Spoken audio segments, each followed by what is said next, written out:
So if you guys have been following me for a little bit, you guys know I love RFK and I'm a big Tulsi Gabbard fan. Love them both. I think they're both great American heroes, great American patriots, and just overall, honestly, not even let's take American out of it. They're two great humans that live by example, right? Two great humans that live by example. But RFK began talking about why he chose to trust Trump, saying that I've talked to Donald Trump specifically about this in quotations and said, look, the last time you were there, you put John Bolton in charge of the NSA, Mike Pompeo in charge of the CIA, or NSA, the CIA, and he said, here's the difference from me last time to now. This is Trump, the guy who's mentally unfit, deranged, Hitler, all of this, saying like, look, I was a different person then than I am now because I've learned. And the thing that I didn't know then was truly how to govern. He was a businessman. He was an entertainer. Never learned how to govern a body of people. So he trusted his donors and the people around him to say, hey,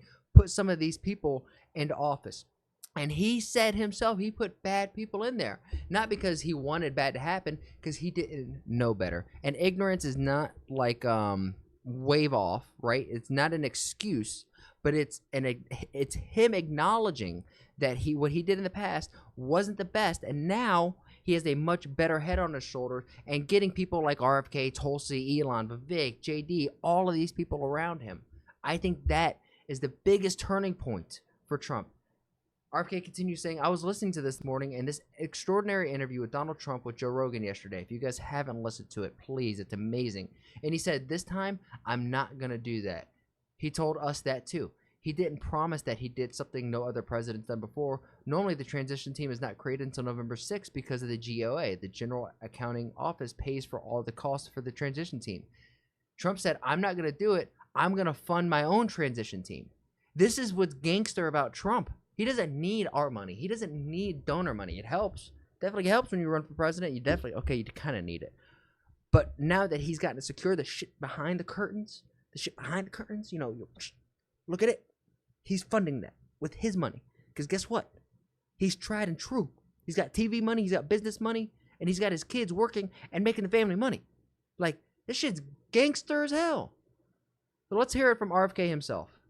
I've talked to Donald Trump specifically about this, and he said to me, I said, look, the last time you were in there, you put John Bolton in charge of NSA and Mike Pompeo in charge of the CIA and the State Department, and you put an oil guy, you know, in charge of Department of Interior, a coal guy in charge of EPA, and a telecom lobbyist in charge of FCC, and pharma Tulsi lobbyist is a as head of HHS and FDA, Scott Gottlieb, and he said, here's the difference. He said, when I got in last time, I had no idea how to govern. And I got surrounded by donors and corporate people who said, you appoint this guy and appoint that guy. And he said, I appointed a lot of bad people. Now, I was listening this morning to this extraordinary interview that Donald Trump did with Joe Rogan yesterday. And he said during that interview, he talked specifically about John Bolton. He said, a donor got me to appoint him. And he said, he's a great guy. He turned out, and this is what he said. He said, he's a really bad guy. And he said, this time I'm not going to do that. He told us that. And what he did, he didn't just promise that, but he did something no other president's done before. Normally, the transition team is not created until November 6th because GAO, the General Accounting Office, pays for all the costs of the transition team. Trump said, I'm not going to do it this time. I'm not going to do it their way. I'm going to start my own transition team 3 months early. And he got private donors. He got private donors to fund it. And he's appointed 20 people, including me and Tulsi. Never mind on the he's funding it himself kind of thing. Private donors. Oh, still staying true. He's tried and true. He has his own money. He's doing a damn thing, but whoops.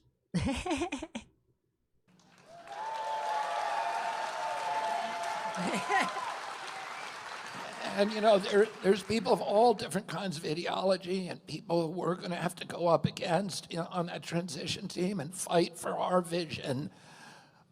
But I can tell you this, which is unique: there are no corporate lobbyists on that campaign, on that transition team.